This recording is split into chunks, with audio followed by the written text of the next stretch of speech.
আসসালামু আলাইকুম বন্ধুরা, আজকে আমি রান্না করছি ঝিঙে আলু বাটা মাছের পাতলা ঝোল। তার জন্য আমি উনুনটা ধরিয়ে কড়াইতে বসিয়ে দিয়েছি। কড়াইয়ে এবারে তেল দেব।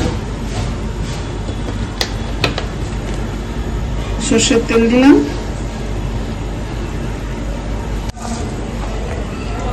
এই তেলে আমি জিরে কাঁচা লঙ্কা ফোড়ন দেবো। এবার আমি পেঁয়াজ দিয়ে দেবো।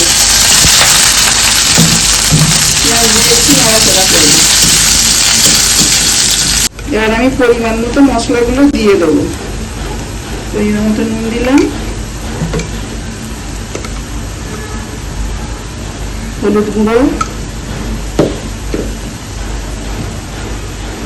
ধনে গুঁড়ো,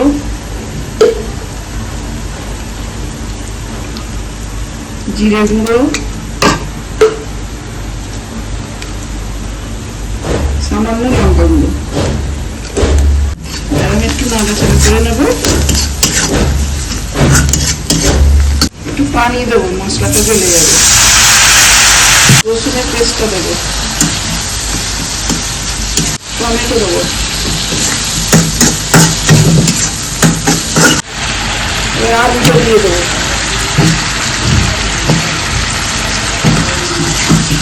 তোমরা কেমন আছো বন্ধুরা? আশা করছি অনেক অনেক ভালো আছো। আলহামদুলিল্লাহ, আমরাও ভালো আছি। ঝিঙেটা দিয়ে দেবো, দিয়ে একটু কষাবো।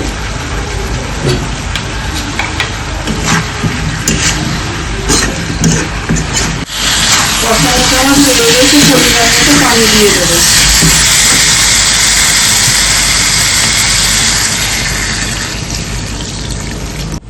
ঢাকা দিয়ে সিদ্ধ হতে দেবো।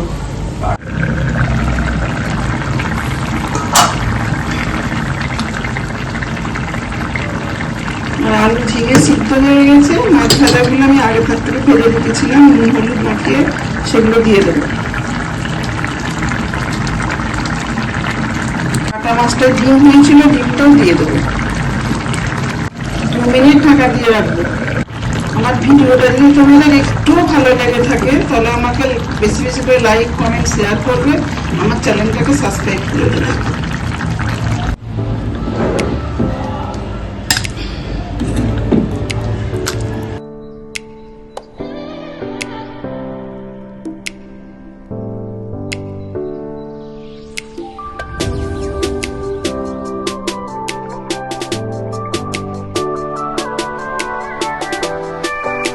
ঝিঙে আলু বাটা মাছ খাওয়ার জন্য রেডি।